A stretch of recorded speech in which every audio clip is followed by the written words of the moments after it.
the last year has been nuts, but I want to talk about last week. Okay. So last week, I went into the belly of the beast. So I'd been to San Diego several times, but I'd never been back to Hollywood since I left. Wow. And how many years would that have been? 10. Well, it'd be 10 years next month. Wow. Yeah. So I'm going back, and the reason I was going there is, ironically, I was doing a chapel service for the Los Angeles Chargers, which I'm like, what am I doing here? Who set that up? Yeah, right. Right. But all of a sudden, like, I'm in this room having a conversation with people that that I admire from afar, and I'm looking them eye to eye, and they're respecting what I'm saying. But also, because of what I've been through, I had instantaneous relational equity with them because they saw me on the same level.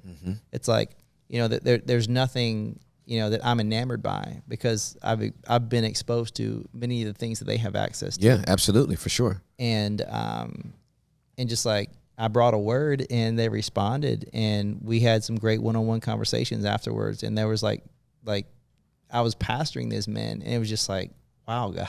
Wow. And that was just, the setup for the rest of the week. Yeah. But that very restaurant that I went to, we went to the restaurant and reserved the very table the girls were sitting in. And when they invited me into the porn industry, and I sat there, and, we had a meal, and I prayed over the meal, and I prayed over the place, and I prayed over the city, and I prayed over the people. And then we had a conversation with the waiter.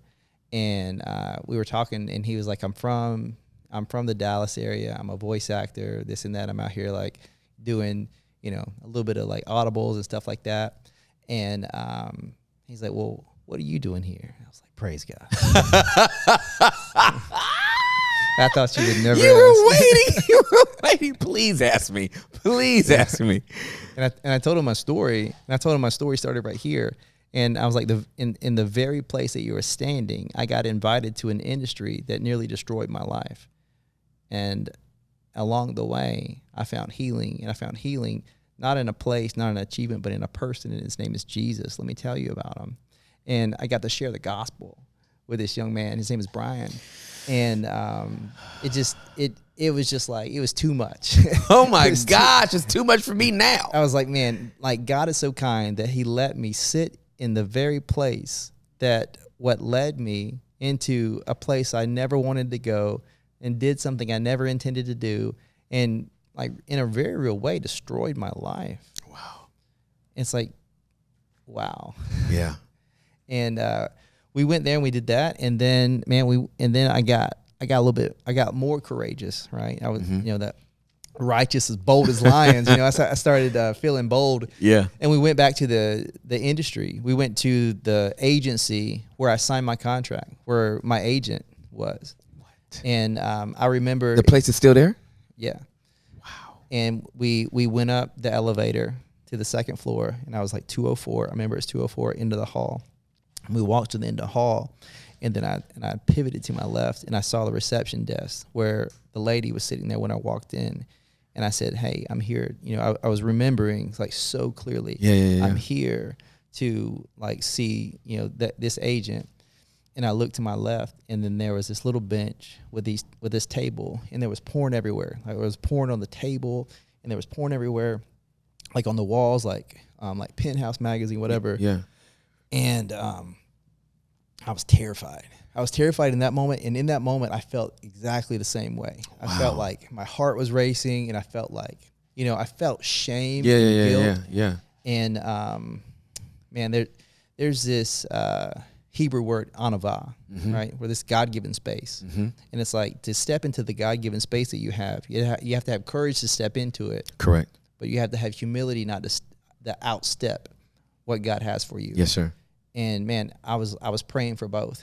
Exactly. Right. In that moment. And man, there was just something about it that, like, I couldn't cross the threshold of that, just I couldn't step in.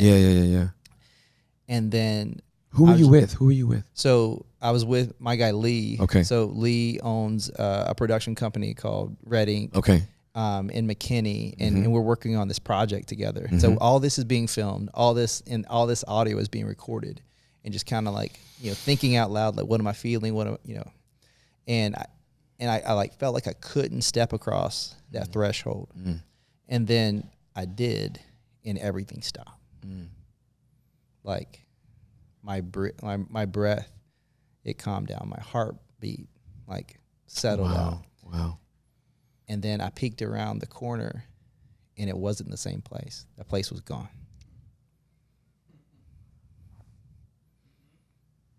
It was gone. It doesn't exist. What? Yeah.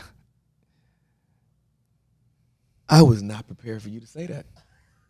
And it's like Second Corinthians 5:17 got really real in that moment. It's like, not only are you not who you used to be, that man is gone. Not only is he dead, but he's gone. That's another place where I just want to breathe real quick. I just want to breathe deeply.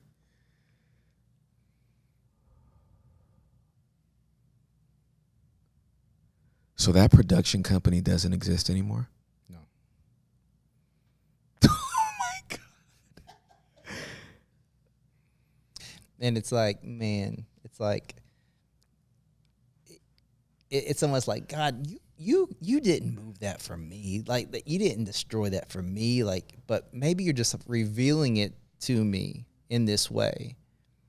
And then many times, it's like, you feel like you'll hear the Spirit, but like this time I was 100% sure. And he said, yes, I did. Yeah. Before you just said that, Josh, I literally thought to myself, yes, he did. Yes, he did. Because of what you did, he responded in kind. Yeah. That is just, how encouraging is that? Yeah. For anybody that feels like they can't escape their past. I mean, oh my gosh. And that was last week? Yeah, I mean, this happened, on Tuesday. My gosh. It's 6 days ago. Yeah. Man. And I'll tell you what, though, like, it allowed me to it was like another level of consecration, another level of healing. Yep. And a better perspective of how big and how good and how close God is. Yep.